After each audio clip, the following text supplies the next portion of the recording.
Bienvenidos a Historias con Apellido, el videopodcast patrocinado por Catégora, promotora líder en el sector living con un propósito: invertir para dejar un legado.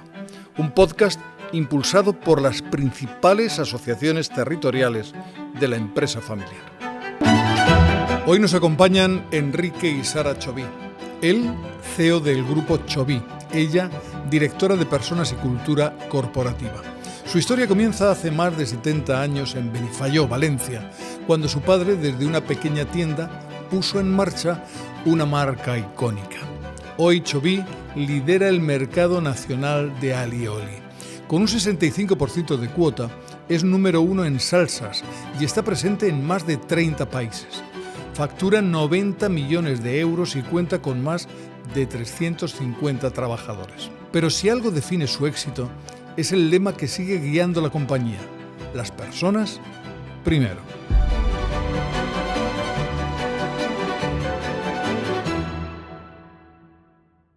Enrique y Sara Choví, Grupo Choví, bienvenidos. Gracias. Muchas gracias. Es un placer teneros aquí. Enrique, si tuvieras que contarnos así muy brevemente la historia de Choví, ¿qué hitos no pueden faltar? Pues los inicios, cómo empezó el aioli, por qué surgió el aioli, eso es el primero, como una empresa como la nuestra innovadora.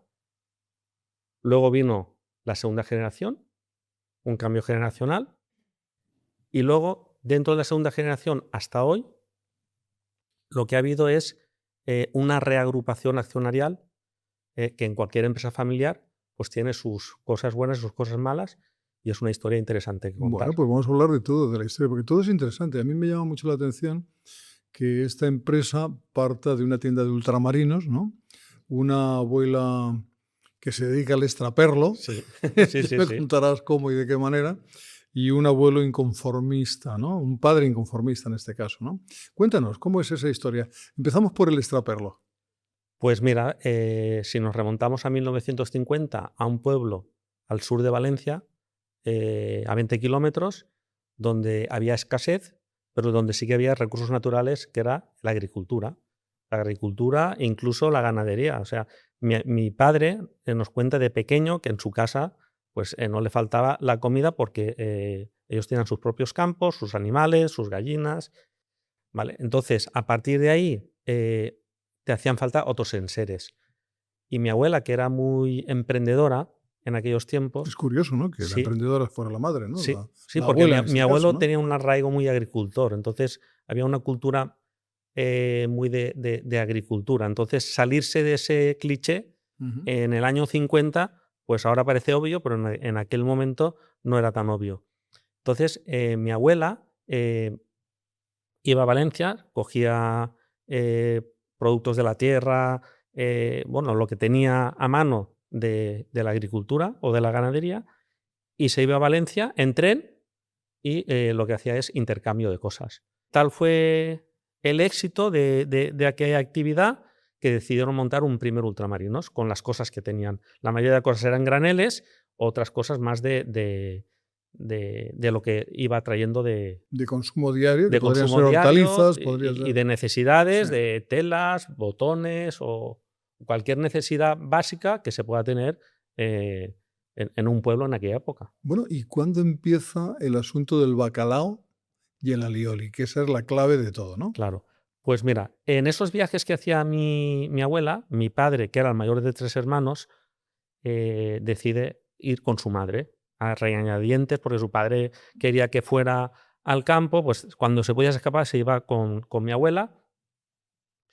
Y bueno, él empezó a coger un poco el gusanillo de lo que es el ultramarinos, y mi padre era muy inconformista, muy adelantado a su época, y siempre estaba pensando en qué podía hacer. O sea, no se conformaba, y en un momento determinado un representante de frigoríficos les plantea meter un frigorífico de congelado con las típicas barras de hielo así grandes que se metían ahí debajo del... Lo que era la nevera. Lo que era la nevera. Sí. Entonces, le vendían el arcón de refrigerado, una especie de alquiler, a cambio de que les comprara el bacalao. Entonces le ofrecían el bacalao Entonces metía el bacalao. Del bacalao se aprovechaban los lomos, pero las colas no las querían. Entonces decían, bueno, vamos a hacer albóndigas de bacalao porque aquí no se tira nada. Entonces, para acompañar las albóndigas de bacalao, que estaban un poco secas, les faltaba un acompañamiento. Y otras, pues el aioli, que es muy típico de la zona, del Mediterráneo. La gente se lo hace, pero bueno, vamos a probar. Y si la gente bien se lleva albóndigas, porque se lleva también el aioli. Y así empezó. Y llegó un momento de decir, aquí tenemos que cerrar Ultramarinos, y montaron la primera fábrica dentro de Benifayó, en un bajo, con una máquina pequeñita, rudimentaria, hecha por ellos, y empezaron a hacer de forma ya industrial, muy artesanal, sí. el aioli, que luego, bueno, pues con el tiempo pues llega hasta hoy.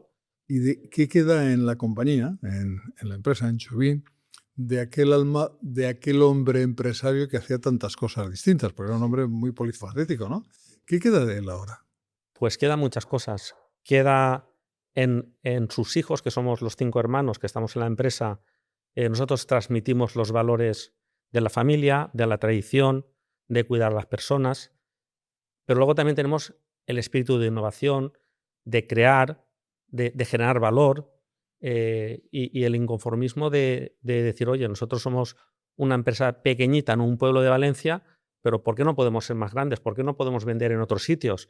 Pues bueno, esa esencia se sigue viviendo, es como si estuviera en nosotros, y nosotros la transmitimos a la gente que viene de fuera, de otras empresas, incluso de multinacionales, que cuando hablas con ellos te dicen, ostras, es que aquí se vive un espíritu de tradición, de hacer las cosas bien, que personas que venimos de otras empresas donde es más importante el número, el ratio, aquí se valoran otras cosas. El alioli es un producto efímero. Por naturaleza, es un producto que no es duradero. Una sería, ¿cómo conseguís que sea duradero, que se pueda aguantar tiempo, etcétera, etcétera? Supongo que es una fórmula especial, ¿no? Sí, a ver, aquí se juntan dos cosas. Primero, el aioli tradicional, el original, es, como su nombre indica, ajo y aceite. Y así con un morterito, pum, pum, hasta que lo ligas y haces el aioli. ¿Qué pasa? Que un aioli hecho así, en 2-3 días, Claro. pierde Por eso hablaba de que era efímero. su capacidad organoléptica, no es que caduque, pero el ajo se enrancia, el aceite, si es de oliva, también. Entonces, el producto que la gente se lo hacía para el momento, pero para el día siguiente ya no valía. ¿Qué hicimos nosotros? Pues incorporar el huevo a la receta. Incorporar el huevo, incorporar limón. Entonces, ajo, aceite, huevo y limón. Con huevo pasteurizado, por el tema de la salmonela. Al final, lo que nosotros hemos hecho es democratizar de alguna forma o llevar al consumidor en general, primero en Valencia, luego la Comunidad Valenciana y luego Europa, un producto muy tradicional, muy casero, a un consumo en un producto que refrigerado, eso sí que es cierto, pero que conserva sus características 6 meses, con lo cual comercialmente te abre eso unas puertas que eran inimaginables para un producto como la aioli. Claro, eso es un hallazgo, pero el otro hallazgo, si me permites, a mí me lo parece desde fuera, es el envase de mortero, ¿no? Que es tan característico vuestro, ¿no? ¿Eso ha significado algo para el principio y los días siguientes y los años siguientes de la compañía? Sí, a ver, nosotros decimos que el mortero es un tótem para nosotros dentro del argot comercial, porque nosotros empezamos con una tarrina normal y corriente, o sea, con la típica tarrina redondita, con la tapita. Lo envasábamos con una máquina muy rudimentaria que iba con un pedal. Le dabas al pedal, te hacía un botecito, otro botecito. ¿Qué pasa? Que claro, cuando crece la demanda, ya no tienes capacidad. Entonces mi padre, que otra vez inquieto, va a ferias, y de repente ve una oportunidad de comprar una máquina que es la máquina que hacía los yogures de Danone, los típicos de Danone, que al final es una lámina de plástico que se calienta con unos moldes y te hace el envase. Entonces, ostras, ¿y eso? ¿no podría tener la forma de mortero? Y mi padre dice, pues no lo sé, lo voy a mirar. Pasa una semana, pasan 2, y me dice, mira lo que tengo. Y ya me enseña un plano con, así en dibujo, 4 o 5 morteritos por 8, que era el molde, ya con la forma de morterito. Nosotros vendíamos 100.000 unidades al año, pusimos este mortero en el mercado, hicimos un diseño con un diseñador del color y tal, con una buena imagen, y ese año acabamos vendiendo 1 millón. O sea, de 100.000 a 1 millón, ¿no? A 1 millón el primer por año. el mortero. Solo por el envase. Luego la importancia de ese detalle, ¿no? Que es un hallazgo, Sí. evidentemente. Oye, siempre has pensado, y habéis dicho, que teníais una vocación europea como empresa, ¿no? ¿Cómo se conjuga una vocación europea con un producto tan tradicional y con un envase tan tradicional sin que se pierda, bueno, pues la marca del alma de la familia? El mortero es conocido por mucha gente porque se hace mayonesa, se hace otras salsas, es conocido en otras culturas, pero nosotros lo utilizamos para la aioli. Entonces, partimos ya de un envase tradicional, pero que intentamos venderlo fuera de donde se conoce. Luego tenemos todos los alemanes, ingleses, holandeses, franceses que vienen a España en verano a consumir, lo compran en el supermercado y lo ven y lo reconocen. Entonces, cuando nosotros fuimos a esos países a ofrecer a la distribución ese producto, el mismo comprador que nos atendió o atendió al comercial, digo, ostras, si este es el morterito que yo compré en Benidorm cuando fui en verano, tal. Esto que estoy hablando, claro, estoy hablando de desde el año 2000 hasta ahora. Han sido muchos años invirtiendo detrás de la marca, haciendo mucho esfuerzo en promoción, en dar probar el producto. Bueno, esto detrás tiene un trabajo enorme de comunicación comercial, de promoción, de marketing. O sea, nosotros hemos sido una empresa pequeña dentro de nuestro sector, pero que siempre hemos tenido claro que hay que comunicar si quieres ser visible, que tienes que apostar por el producto y lo tienes que empujar. Hablaba del año 2000, ¿no? Que es un año clave para la compañía. Por cierto, tú empiezas de almacenista en algún sentido, de mozo de almacén, ¿no? Es así, ¿no? Sí. ¿Cuánto tiempo estás como mozo de almacén? Hasta que llegas a la Pues dirección de... yo entro en el año 90 de mozo de almacén y del 90 al 2000 paso por todos los departamentos de la empresa hasta llegar a director de fábrica y en el año 2000 me nombran CEO. Consejero delegado de la compañía. Sí. Fuiste mozo de almacén. ¿Qué es lo que te ha quedado de aquel chaval que estaba como mozo de almacén trabajando para seguir trabajando en la compañía y ser ahora su consejero delegado? ¿Qué aprendiste entonces? Yo creo que la clave es ser el mismo, no olvidar de dónde vienes, saber que las personas son lo importante. Y a mí esto fue una lección de vida para mí porque yo no quería estudiar. Mi padre sí que quería que estudiásemos. Y bueno, yo terminé el servicio militar y me fui a trabajar y dice, pues ves al almacén. Yo al año de estar en el almacén, yo me di cuenta de que me había equivocado. Pero claro, ya no podía revertir eso. Entonces, yo hablé con mi padre y mi padre dijo, bueno, pues si tú quieres estudiar, pues trabaja y ya por las tardes te buscas cursos y tal y vas estudiando. Entonces, yo fui haciendo cursos específicos en cada una de las áreas donde yo veía que se podía mejorar. Por ejemplo, el almacén, un curso de almacén, pues lo típico, pues las estanterías, las columnas, el ABC, bueno, iba pasando por diferentes departamentos y me fui formando. Entonces, uno de mis aprendizajes y que, bueno, a las siguientes generaciones intento inculcarles, que en el libro que he escrito sobre la empresa familiar, cuento esto. O sea, el conocimiento es básico y es fundamental, y Sara, que está en recursos humanos o en personas, ahora te lo contará. Entonces, yo me tuve que formar trabajando, pero fue una elección de vida, porque yo me vi de almacenero Sí. y yo vislumbré mi futuro y no me gustaba lo que veía. O sea, digo, yo tengo que desarrollarme.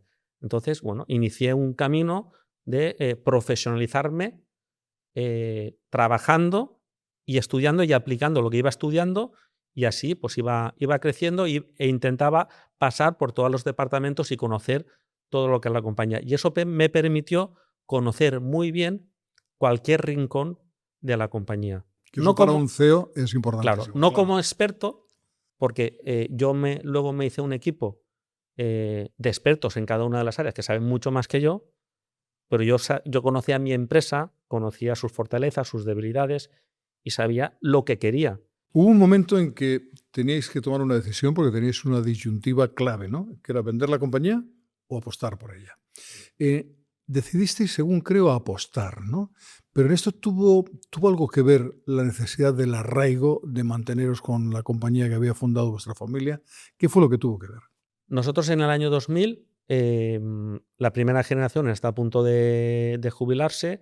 De hecho, mi padre ya estaba jubilado, quedaba mi tío en la empresa y estábamos prácticamente los 11 hermanos y primos en la compañía, que eran la segunda generación de la segunda generación de las 3 familias.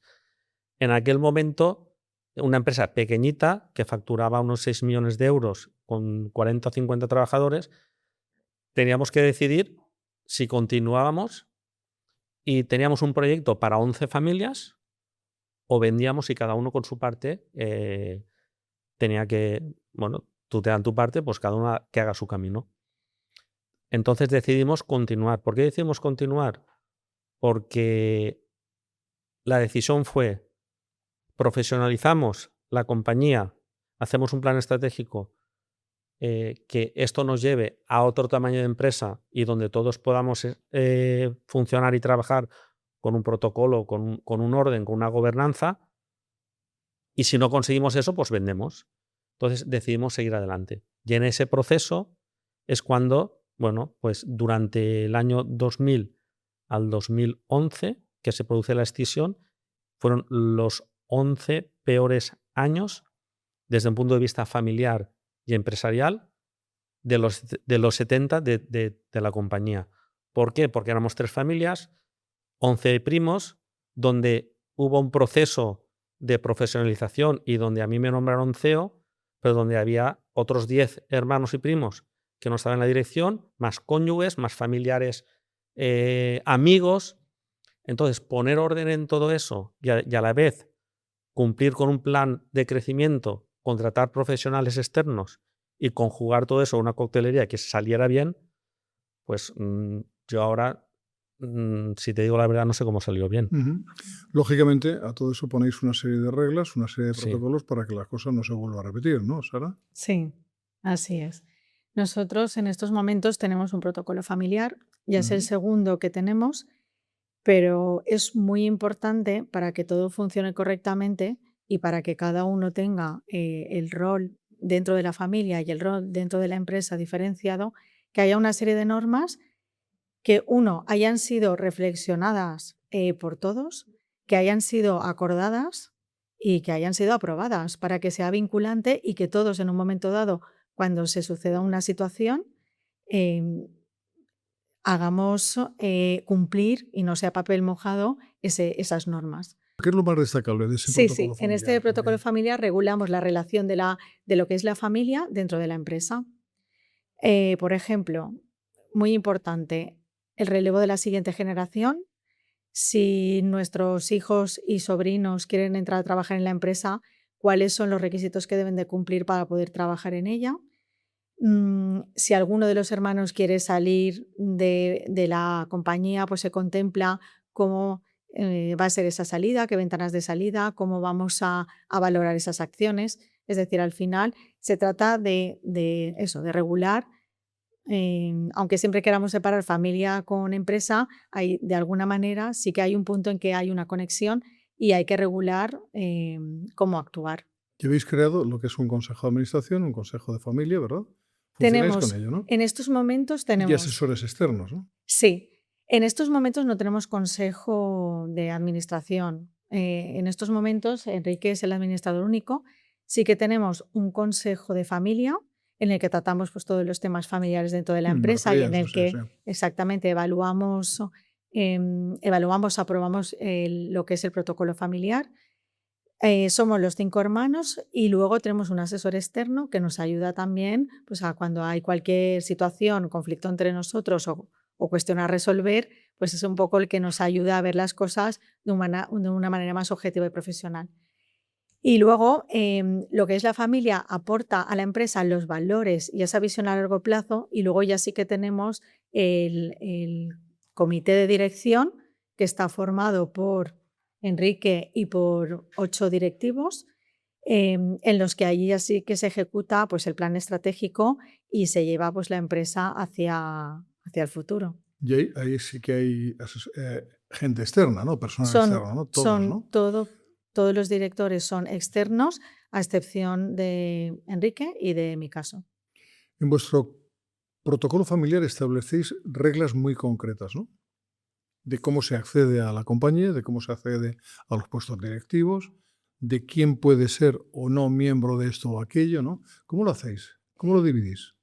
Sí, en estos momentos dentro del protocolo lo que sí que está regulado es el acceso de la siguiente generación, por ejemplo.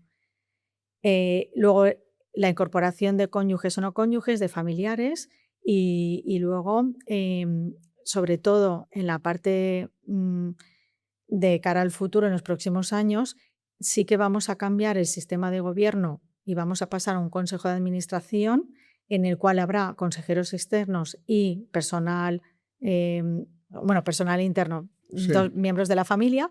Y entonces en ese consejo se va a valorar qué rol va a desempeñar cada una de las personas de la familia dentro de la organización. O sea que va a haber un cambio en el modelo de gobernanza. La familia a veces puede ser dinamizadora de la actuación de la empresa o freno también. ¿Vosotros habéis sentido alguna vez esto? ¿Cómo lo habéis solucionado? A ver, en mi caso yo me incorporé en época posterior a todo el periodo de transición, de relevo generacional. Entonces yo lo he vivido de una manera un poco diferente a como lo haya podido vivir Enrique. Y además también siendo en función del rol que desempeñas dentro de la organización, pues también lo vives de manera diferente. Para mí, lo más importante es, como ya he dicho, separar el plano familiar del plano empresarial.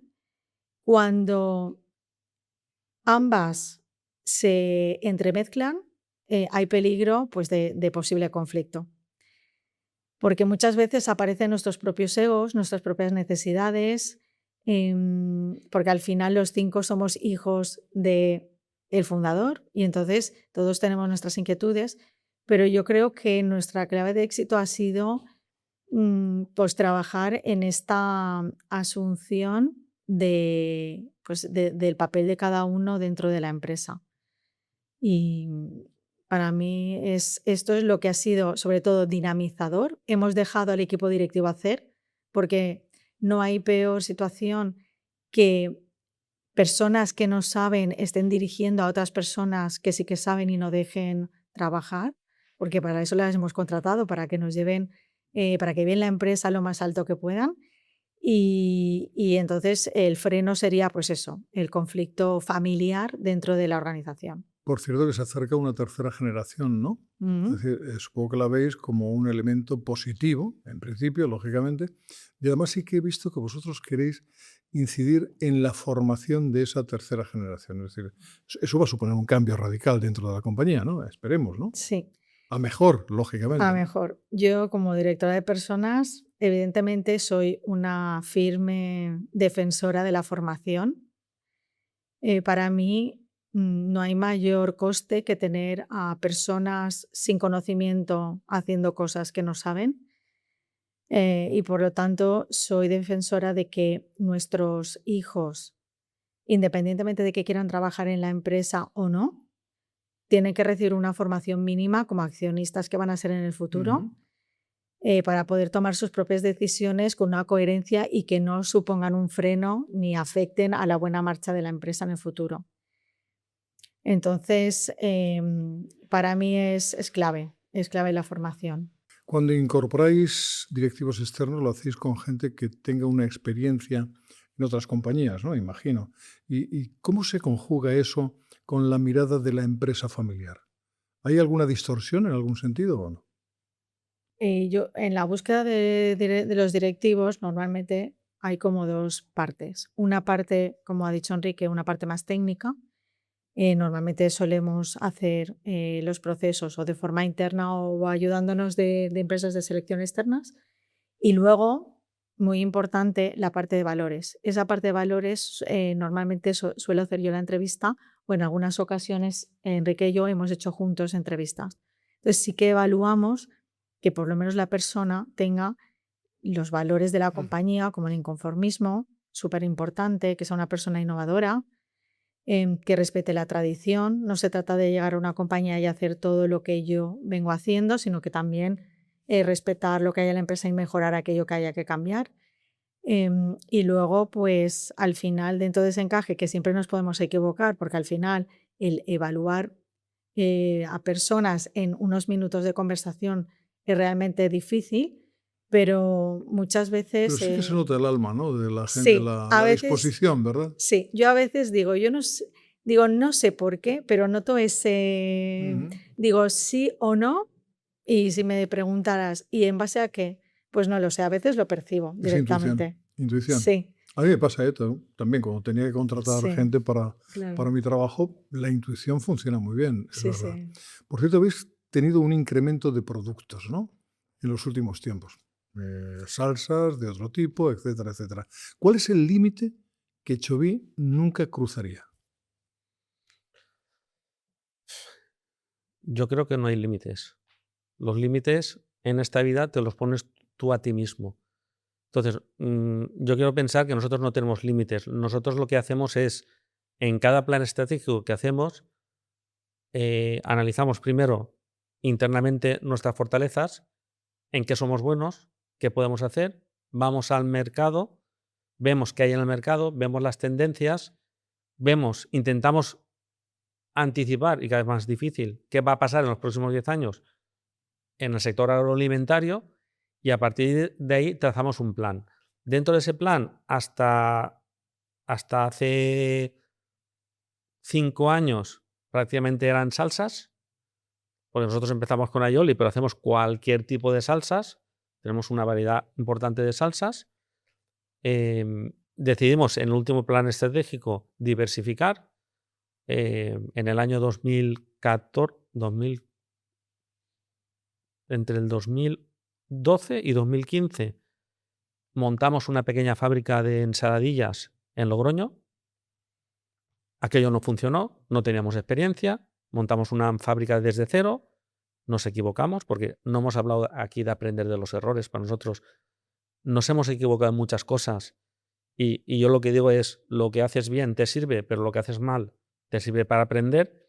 Hemos aprendido mucho durante estos años, y en el tema de la diversificación, pues bueno, hasta llegar al año pasado, que hicimos una adquisición de una compañía de platos preparados en Girona, hasta llegar a la madurez y al conocimiento de saber que por ahí puede ir el futuro de nuestra empresa diversificando en platos preparados, pues hemos estado desde el 2015 hasta el 25 incluso montando una fábrica, equivocándonos, ampliando gama, que nos fabrique otro y no ha funcionado.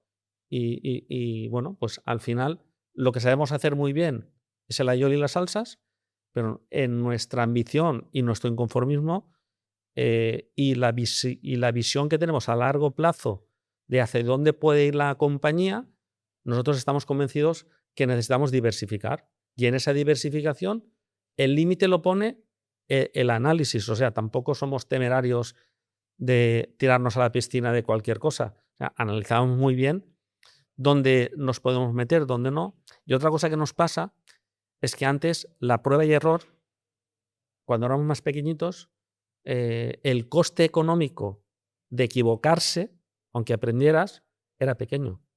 Ahora, con una dimensión más grande, el error se paga. Entonces, lo que tenemos que medir muy bien es financieramente medir muy bien el que si nos equivocamos podemos aprender, pero que no nos mate. Obviamente, Enrique, cuando uno monta una empresa y cuando desarrolla una empresa piensa en el beneficio, pero vosotros habéis defendido siempre que no es solo el beneficio lo que debe mantener el espíritu empresarial, sobre todo cuando se trata de una empresa familiar.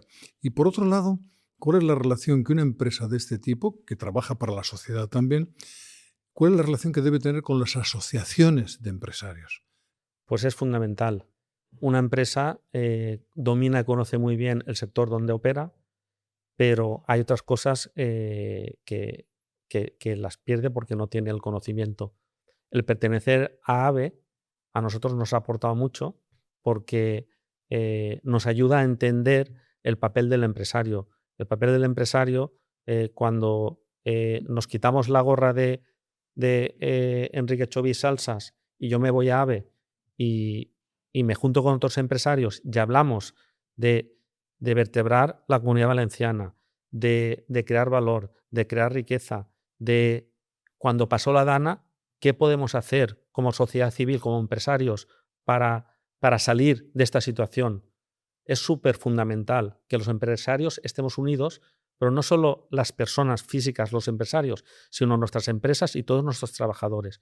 Entonces, AVE nos integra y nos da esa visión que, desde luego, no tendríamos si no estuviéramos en este tipo de asociación. Estaba pensando, Sara, si te imaginas un día ver a tu padre, ¿qué cara pondrías si un día estuviera con vosotros ahora en este 2026 y viera la evolución que ha tenido la empresa desde que él empieza con ella hasta este momento? Sí, me gustaría verlo de verdad. A ver, pues yo creo, primero, que estaría muy orgulloso de que sigamos siendo familia, eso es lo primero. Y en segundo lugar, pues ver dónde ha llegado la empresa, em, no solo por lo que,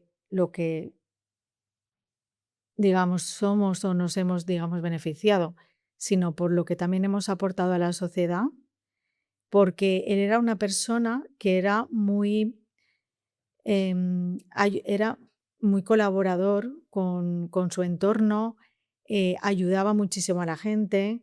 En su papel de alcalde, pues la verdad es que aportó y ayudó a muchísimas personas de la población y yo creo que eso, trasladado al ámbito de la empresa, a todo lo que nosotros también estamos ayudando, yo creo que se sentiría orgulloso y luego también a la vez creo que se identificaría con lo que es hoy Chovi, porque y del legado que él dejó, hoy sigue vigente y sigue los valores en todos nosotros. Yo me la imagino mirando la empresa, mirándola así por encima, viendo la fábrica, viendo todo y diciendo, ay Dios mío, lo que da de sí el alioli, ¿no? Algo así, ¿no? Bueno, pues va a llegar ya la pregunta final, que es la pregunta del legado que nos propone siempre nuestro patrocinador Catégora, ¿no? Y esa pregunta, en vuestro caso, es muy fácil, es ¿cuál es el legado que creéis que Chovi debe dejar a la sociedad? Pues el legado que yo creo que dejará Chovi a la sociedad es, para mí, tres pilares fundamentales. El primero, un empleo de calidad, continuar dando valor y desarrollo a casi 400 familias que somos actualmente en la compañía y que esperemos que sean muchas más. Por otro lado, una parte de sostenibilidad real, crear un impacto real en la sociedad, respetando que todos nuestros procesos y nuestras fábricas respeten la sociedad que nos vio nacer, el entorno que nos vio nacer.